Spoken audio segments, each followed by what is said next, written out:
एक समय की बात है। एक छोटा सा गांव था जहां रामलाल नाम का गरीब आदमी अपनी पत्नी और 2 बच्चों के साथ रहता था। रामलाल मेहनती था, लेकिन गरीबी इतनी थी कि बच्चों की छोटी छोटी इच्छाएं भी पूरी नहीं कर पाता था। कभी बच्चा खिलौने मांगता तो कभी मिठाई, लेकिन रामलाल के पास इतने पैसे नहीं होते। यह सोचकर उसका दिल टूट जाता था।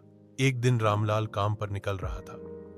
रास्ते में उसने देखा कि एक बुजुर्ग आदमी सड़क किनारे बैठा, बहुत प्यास और भूख से तड़प रहा है।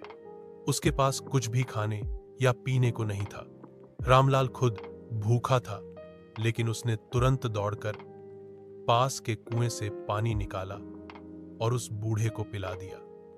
बूढ़े आदमी ने संतोष की सांस ली और मुस्कुराकर कहा, बेटा, तूने मेरी जान बचाई है। तेरी भलाई कभी व्यर्थ नहीं जाएगी। यह कहकर उसने रामलाल को एक साधारण सा घड़ा दिया। पहले तो रामलाल को समझ नहीं आया कि यह घड़ा कैसे काम आएगा, लेकिन जैसे ही वह घड़ा घर लाकर रखा, उसमें से अनाज और फल निकलने लगे। धीरे धीरे उस घड़े से सोना चांदी भी निकलने लगा। रामलाल का घर सुख संपत्ति से भर गया। रामलाल अब अमीर हो चुका था, लेकिन उसने कभी अपनी गरीबी नहीं भुलाई।